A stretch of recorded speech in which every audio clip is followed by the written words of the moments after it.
Hello, greetings and salutations to y'all. Welcome back to Shaner'S Rant. Got a lot of stuff to get through again. I don't even think I'm going to get to the stuff that I wanted to do a week ago yet.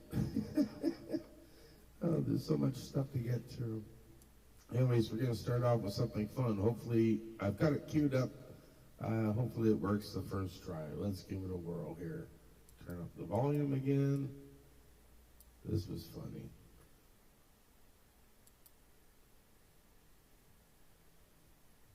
And of course it doesn't work. Mother trucker. And I'm back. Here we go. Got it fixed. Let's go. On with the funny stuff. Dear Diary, we released the spring economic update this week instead of an actual budget, because why bother with real numbers when you can just lie with extra steps? I sent out my little mini-me Francois Philippe Champagne to deliver the good news like a flight attendant smiling on a plane that's clearly going down in flames. I'm glad I kept Champagne around. He makes me look taller. And when Diane is off in that god-awful United States I love to demonize, he's always happy to be my little spoon. Viens au lit, mon amour. Meanwhile, we're following England's brilliant lead by banning kids from social media so that they'll watch more state-sponsored CBC propaganda and stop all that dangerous critical thinking that's spreading worse than COVID 2.0.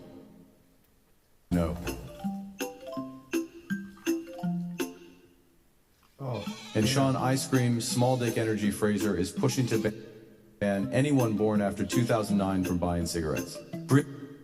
Brilliant idea. Nothing says protect the children like flooding the streets with even more illegal tobacco and organized crime.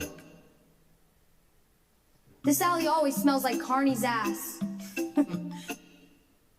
Stupid internet. Come on. Well, at least I can afford this shit now that it's illegal. And now that we're a majority, I'm taking all the cameras out of the House committees because nothing says Come on. Canada strong like keeping you plebs in the dark. But don't worry, folks. The free parks I gave you last summer and that 3-month gas tax cut should be enough to distract you from the fact that we're making you bleed from every orifice of your being. This is peak liberal governance, creative accounting, virtue signaling, and turning Canada into a polite police state, one stupid idea at a time. God, it's good to be king. Yours in delusional optimism and high-class degeneracy, Marky Mark and the Rosy Numbers bunch, paid for by the committee to elect Mr. Singh. Well, I'm sorry, folks. Dear Diary, Looks like I'm having some hiccups with my internet here in the studio. It's gonna be one of those days, huh? Just what I need. And before we move on to more political stuff, just honoring 3 years ago that we lost Gordon Lightfoot. Definitely a Canadian icon. His music will live on for, well, maybe not forever, but it will with me. I play a bunch of his songs, or I attempt to anyways. Probably play at least one tonight on my guitar. I'm going to practice it for an upcoming fish fry that I'm going to play at, if it ever really happens. Anyways, we'll see about that. Me and Mama Moose do Sundown. I play it on the guitar, and she does it on the auto harp. So I'll probably practice that one tonight. Anyways, too bad we lost you, Gordy. Here's an older picture of him when he was much younger.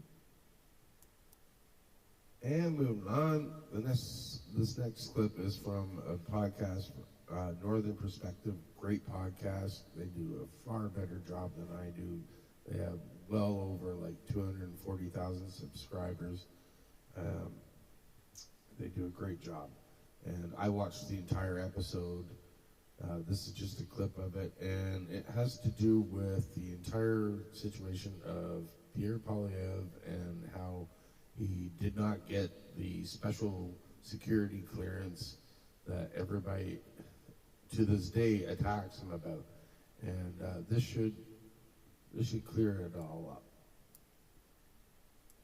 That means if they inadvertently reveal information, they can be prosecuted. The members of the committee are bound to this Security of Information Act for the rest of their lives. Madam Speaker, members all hold a top secret security clearance, have sworn an oath, and are permanently bound to secrecy under the Security of Information Act. Madam Speaker, we cannot claim parliamentary privilege in the case of an authorized disclosure of classified information. That is a point I want to emphasize. Members of the committee, myself included, are necessarily circumspect in what we can say in Parliament and in public. It also means that NSICOP members are subject to prosecution under the Security of Information Act should they disclose information that they learned. If I got the secret security clearance briefings, that I would be gagged under the security law, and I could be prosecuted if I spoke freely about matters of foreign interference. For anybody who is still questioning the security clearance issue, you don't have to listen to me. You don't have to listen to Tanya. You don't have to listen to Pierre. You don't even have to listen to David McGuinty, and you don't even have to listen to Tom Mulcair. But there is one body that you must listen to, and that is the Supreme Court of Canada. The Supreme Court of Canada. A Supreme Court of Canada ruling on Friday allows a Prime Minister with a majority government in Parliament to curtail the free speech of MPs and senators in narrow circumstances. The Security Committee law meant that revealing secrets in Parliament, even those in the obvious public interest, could lead to the arrest and jailing of MPs or senators. That means if they inadvertently reveal information, they can be prosecuted. The members of the committee are bound. So, does it make sense now? I mean, for the umpteenth time, it's been explained. And now it's been totally explained by the federal court. So, this is why Pierre didn't join this group, because he would be gagged. He'd be handcuffed. He wouldn't be able to speak out on certain matters. Whenever these people learn, they can't speak out on it. So, even if he found out somebody was doing something wrong in his own party, he couldn't speak out on it. He couldn't do anything about it. Couldn't speak to the person about it. Couldn't tell his best friend about it. Couldn't tell his wife. Couldn't speak out. Couldn't do a thing about it.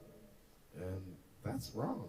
And for the rest of your life, you get this information and you can't do anything about it. None of them can. So what's the point of it? Makes no sense to me. What's the point of having this clearance, which he already has top-level security clearance anyways? What's the point of any of these people having this clearance and getting this information, this knowledge, and knowing about foreign interference, and nobody can do anything about it? If any of you out there can tell me how that makes sense, that they know stuff's going on, but they cannot do anything about it, help me out. Make it make sense. Leave some comments. This next clip is just a short clip. It kind of rehashes a funny interview that Polyev did on, was it CTV? I don't know where they found this chick. I forget her name, but she really was not good at her job. I'm not sure I could do her job better, but wow, she was a dunderhead, but she's probably just reading off her notes, doing what she was told. Here we go. This is a perfect example of why no one takes the mainstream media seriously anymore. What you've proposed to address inflation is less government spending over the past few years, but at the same time you are proposing cutting these gas taxes, which will increase demand and therefore inflation. Why should Canadians trust your economic credentials? Sorry, I don't understand that you're framing there. You say that lowering a tax on gas What the hell? will increase inflation? Increase demand for the gas, which again could increase inflation. Okay, that's an interesting one. This is a perfect example of why no one takes the... So, yeah, that made a lot of sense. Cutting gas taxes causes inflation. Way to go, girl. Oh,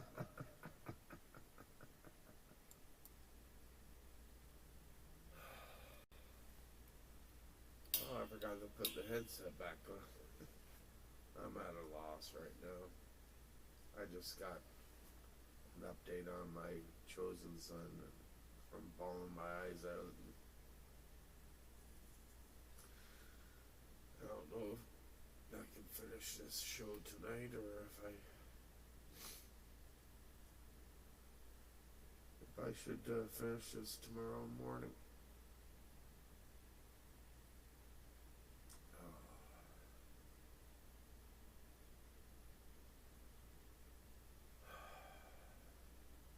It's hard to be strong.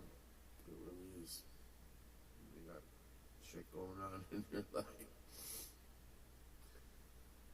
But,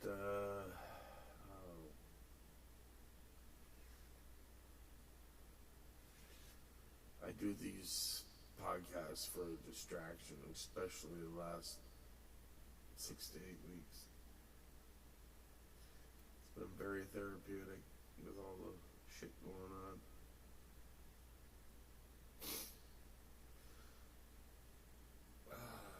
Maybe I'll do an update at the end of the show. I don't know what I'm doing. Okay. I think I've got myself together. And continue on. Time to identify as water. For all you hard-working Canadians out there.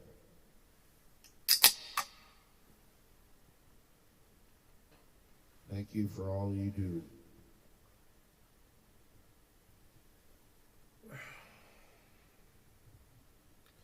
Jesus, going on 7. I don't think I'll get guitar practice in tonight if I keep taking breaks, but man, I got some serious stuff going on in the personal life.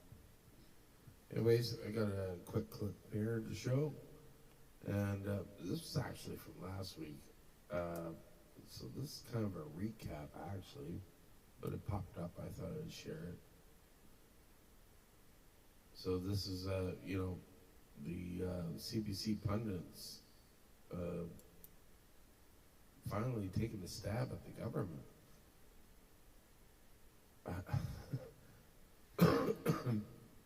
I like how Rosemary goes.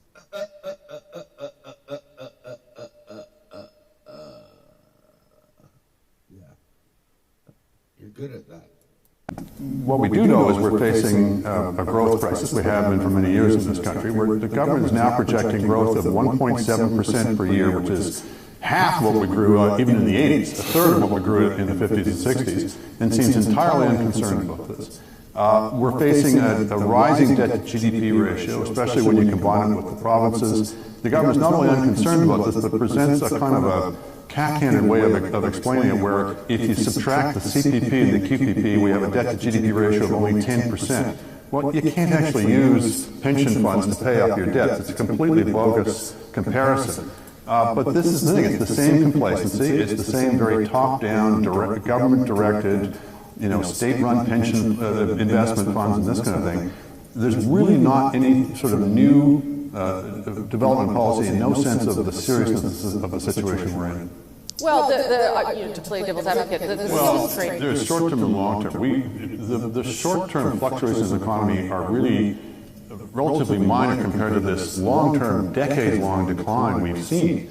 When you cannot grow faster than 1.5, 1.6% per year, you think it's a good year for growth, 1.7, you're not going to be able to finance the kind of major defense buildup we're seeing. You're certainly not going to be able to finance the aging of the population, which is primarily a problem for the provinces, but problems for the provinces ultimately also become the federal government's problems.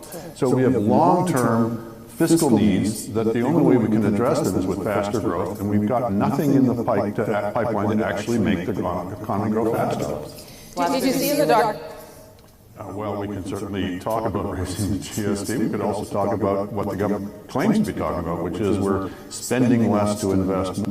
Wow, whoever put that clip together did us a favor. They totally edited out Rosemary farting there. Thank you God bless you for that one.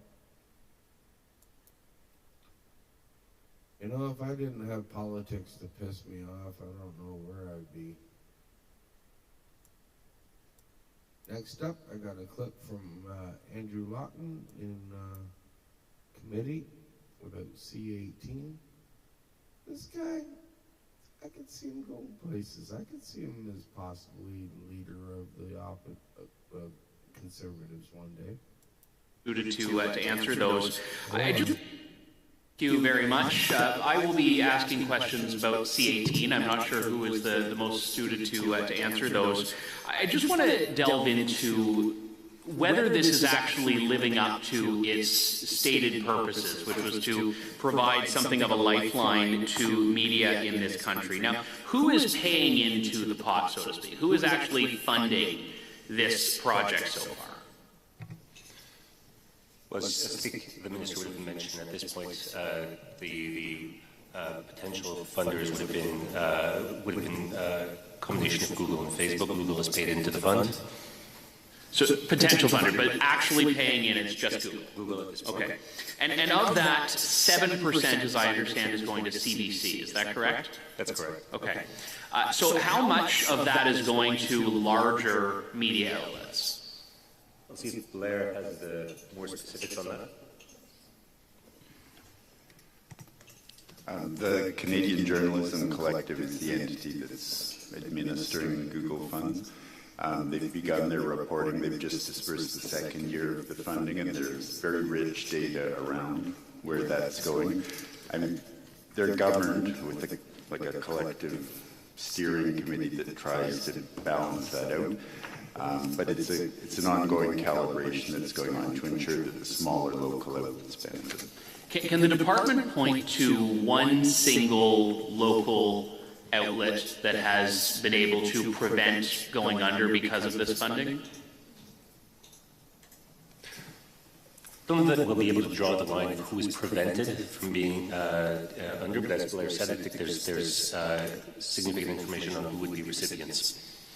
Does the department have numbers on how many small and independent media outlets there are in Canada versus how many there were when C-18 received royal assent? We do. Do you know them offhand? It's a good question in the sense this is data that I know this committee has been interested in having, like through the previous study and the one that's being wrapped up. We have completed phase 1 of a local news directory project that we believe will help us get at this information.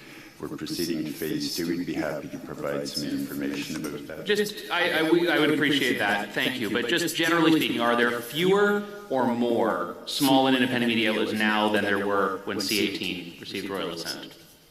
We're aware that the numbers declined due to issues around revenues, particularly around ads, as you will know. My understanding is there's 459 recipients to date of the funds provided by Google. Now, whether those funds that have been provided by the government, as I said, have prevented those from going under is not something we'll be able to assess. Okay. So to read from the summary of the bill itself, it's to enhance fairness in the Canadian digital news marketplace and contribute to its sustainability. So it has failed. Well, the sentence you read is contribute to its sustainability, so that's something that we're assessing. Certainly there's been a number of recipients, and so to that extent, it is providing supports to a number of organizations. As I mentioned, that number, I believe, is around 459 organizations that will have received funds. But there are fewer independent and small media companies now than there were when this bill came into effect. There are dynamics, as we've discussed, around their funding profiles, around their funding. You don't, Mr. Bilodeau, you don't need to protect the government's policy. I'm not holding you to it. What I'm saying is I agree that there are fewer. What I'm unable to sort of answer directly is what would have been the impact absent the measures taken by the government. So when we look at the effect of Bill C-18 and specifically the responsive measures taken by Meta, which means that local news, no news can be shared on Facebook or Instagram, there are greater tools available to your tour stars and your post medias and your CBCs to reach audiences than there are to the individual, local radio station in St. Thomas or to others. So what is the department doing to ensure that these independent outlets have access to online audiences now, given that the Liberal government policy has blocked that off? Blair, anything to add on this one? Hey, buddy. I think what I would say, Madam Chair, is that we have a whole suite of program support for these kinds of outlets. Some of them do involve business development to look at how they can react to the situation they find themselves in vis-a-vis The situation they found themselves in because of government legislation. One of those programs is called the Collective Initiatives component of Canada Periodical Fund. It would help them to change their business operations to find new audiences online. What did he just say? That was a lot of words. It strikes me that CBC doesn't need 7% of this budget, that it could be better suited going to independent outlets. The measures in the bill basically have been brought forward in a way that CBC is eligible, and so they're being paid the funds as per the measures that were passed. Thank you. Wow.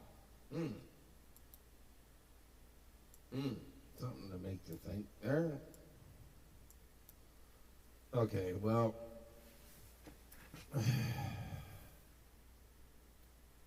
I'm back.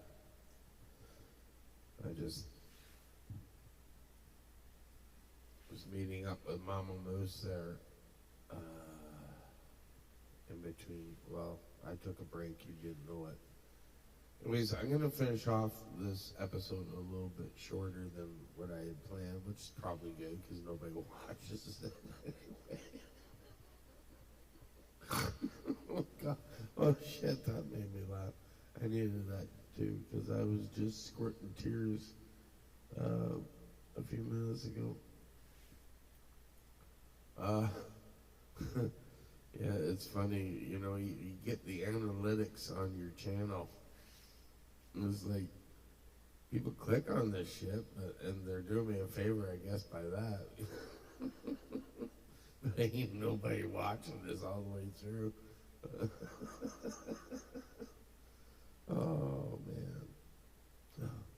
So, all the other stuff, I might do another show tomorrow, or I don't know when I'll do another one. I don't know when. Anyways, this showed up on my timeline today. Everything has been on my Facebook today.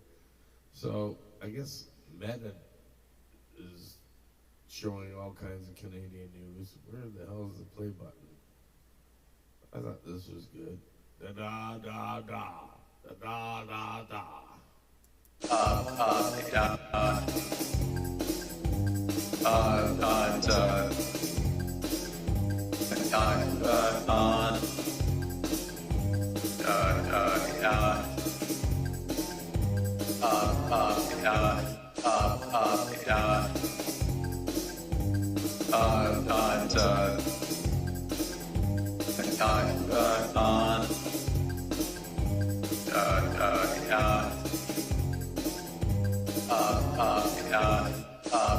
Okay, that's on loop. Okay, that made me chuckle. I'm on an emotional roller coaster tonight. And I'm back. So, I'm going to be serious before, I might not even do the Mr. Roper time, or I might finish this episode in the morning.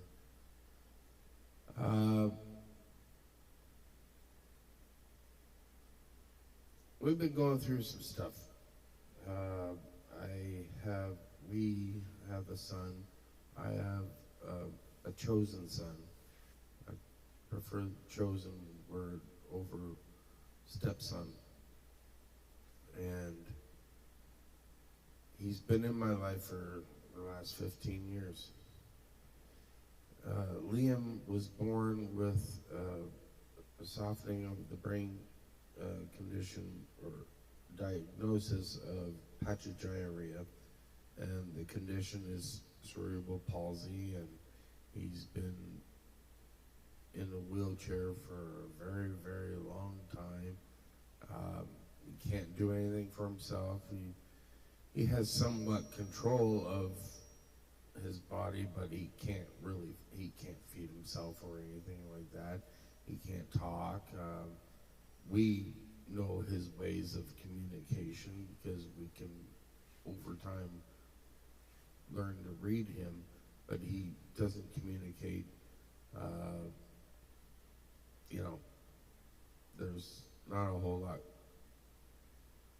going on there. Definitely not a higher functioning person. So anyways, he's had a hell of a life growing up. Multiple surgeries for this, that, the other thing. Hips and scoliosis. His spine was like 90% or even more. I forget. I should remember, but more than that, out of whack, and they could only fix it for 50%. He's got so much hardware in him. Anyways, long story short, in the past couple of months, he spent 6 weeks in the hospital, and where he'd come into the hospital where he had pneumonia, and then he ended up with a second bout of pneumonia. Then he ended up with multiple blood infections, and the pneumonia was always caused by, and he had it multiple times growing up, even here at the home, at our place growing up, because he aspirates, because he can't feed or give himself drink. You have to give it to him, and as he aspirates, as it goes down, it goes into his lungs and it causes pneumonia. So it got to the point where they could no longer give him food or drink, and while he was in the hospital for the pneumonia, they ended up putting in a feeding tube. So, that was to solve all of that. And can't tell you the stress that was going on for those 6 weeks. I think it was closer to 7, but I could be wrong. And there was a lot of other issues going on at that time, and some other deaths in the family, which were even harder to deal with. So anyways, Liam pulled through like a champ. He's Superman. Man of Steel. Literally. So he was out of the hospital for like a week and a half, and then he managed to rip out the feeding tube. So he's back in the hospital for that. And then he ends up getting early onset of a third bout of pneumonia, so he's on antibiotics for that. But actually, what I should do is read what I wrote family and friends. So Liam hasn't been doing well. He's on antibiotics for a third round of early onset of pneumonia. To make matters worse, he's been having constant seizures and twitching. Usually his seizures are calm and silent. He has what they believe is called Todd's paralysis on his left side. You can literally touch and lift his arm, which normally he fights against. Liam hates being touched. Like, he hates it. It was a game that we could play with him. You go to touch his hand. Oh, no. He moves it out of the way. No, he don't like that. It was a game. And his face is drooped. So he's had constant constant twitching and what did I say, seizures for like a couple of days. So we're still waiting for blood tests. And this type of paralysis is supposed to correct itself within 24 to 48 hours. So we're very hopeful for that. Otherwise, it may or may not, may be the result of a stroke, but they have not done any scans yet. So, and we're still not sure when they're going to fix his feeding tube. So, lots going on with the boy. I myself have been pretty darn strong through all these different 3 crises. That's how you say the crises is with Liam last month and the deaths in the family. But today I just, I'm not so bad now. But earlier today, I was losing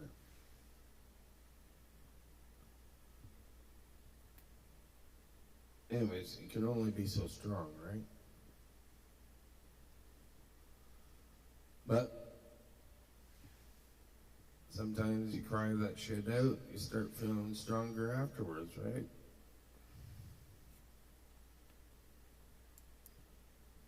All I can do is try my best to be strong for everyone, be strong for myself, pray, do my daily devotional. You know, there was something I learned about prayer today.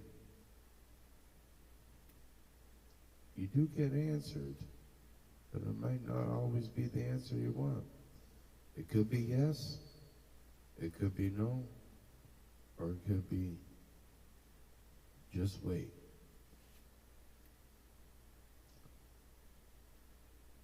That's struck a chord with me.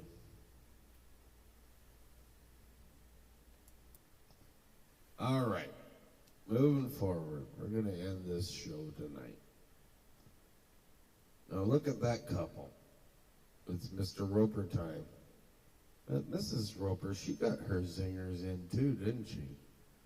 Can you imagine, right now, I'm older at 52 than what they were then, when that show first started. Spookier and shit right now. I always thought, try that again. I always thought she was an old lady. She was hot to trot. And he always had a headache. Man. No. I have 2 friends, and I'm not going to name their names. One, I always thought, even back in public school, looked like Mrs. Roper. And the other one, later in life, well, she still looks like Mrs. Roper. And dresses like her stuff. Oh, I'm not naming names, so I'm not getting in shit for that.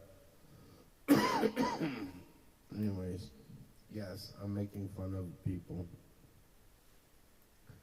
But they look like her. Look at her. That's some rosy cheeks there. She was a pretty lady.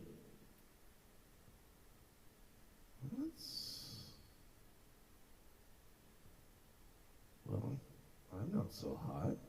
She's hotter looking than I am. The question is, would you? Would you bang Mrs. Roper? I'm sorry. Oh, that's bad. Oh, no, I shouldn't have had that smoke.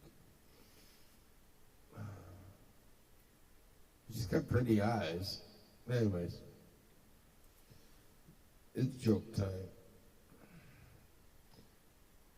How do you organize a space party? Okay, I'm going to read this again. I didn't get it the first time. This is how stupid I was. I did not get this the first time. How do you organize a space party? You plan it.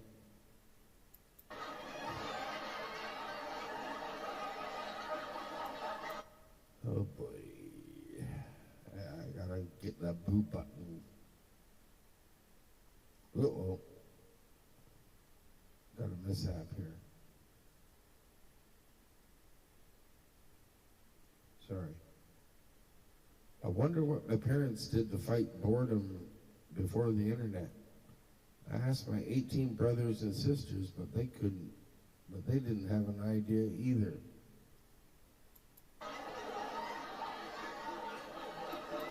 That's an old one. That's been going around for a long time. Oh, yeah. I'm laughing before it even happens. Emotional baggage today. I tried to explain to my 4-year-old son that it's perfectly normal to accidentally poop your pants, but he's still making fun of me.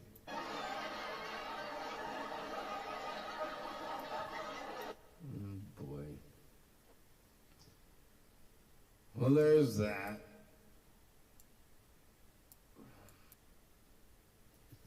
And we're moving on to the end of the show. Thank you very much for watching. Please like, subscribe, leave some comments. Still no comments. I guess it's hard to comment if you're only watching 10 seconds. Anyways, thank you so much. You've been a dynamite audience, and you deserve to give yourselves a round of applause.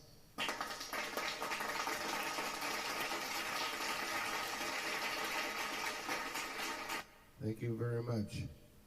Take care of yourselves, take care of each other.